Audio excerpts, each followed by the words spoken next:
My name is Doug, and I'm a supporter of the Roselle Public Library in Roselle, New Jersey. I know we're all missing baseball right now, so for all you Yankee fans and Met fans and baseball fans out there, here is my rendition of Casey at the Bat by Ernest Lawrence Thayer. The outlook wasn't brilliant for the Mudville Nine that day. The score stood 4-2 with but one inning more to play. And then when Cooney died at first and Barrows did the same, a pall-like silence fell upon the patrons of the game. A straggling few got up to go in deep despair. The rest clung to that hope which springs eternal in the human breast. They thought, if only Casey could get a whack at that, we'd put up even money now with Casey at the bat. But Flynn preceded Casey, as did also Jimmy Blake, and the former was a pudding, while the latter was a flake. So upon that stricken multitude grim melancholy sat, for there seemed but little chance of Casey getting to the bat.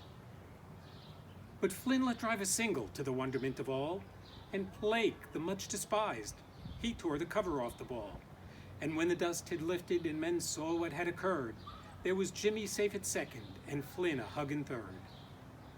Then from 5,000 throats and more there rose a lusty yell. It rumbled through the valley, it rattled in the dell. It pounded on the mountain and recoiled upon the flat. For Casey, mighty Casey, was advancing to the bat. There was ease in Casey's manner as he stepped into his place. There was pride in Casey's bearing and a smile at Casey's face. And when, responding to the cheers, he lightly doffed his hat, no stranger in the crowd could doubt 'twas Casey at the bat. 10,000 eyes were on him as he rubbed his hands with dirt. 5,000 tongues applauded when he wiped them on his shirt. Then while the writhing pitcher ground the ball into his hip, defiance flashed in Casey's eye, a sneer curled Casey's lip. And now the leather-covered sphere came hurtling through the air, and Casey stood a-watching it in haughty grandeur there. Close by the sturdy batsman, the ball unheeded sped. "That ain't my style," said Casey. "Strike one," the umpire said. From the benches full with people, there went up a muffled roar, like the beating of the storm waves on a stern and distant shore. "Kill him, kill the umpire," shouted someone on the stand, and it's likely they'd have killed him had not Casey raised his hand. With a smile of Christian charity, great Casey's visage shone.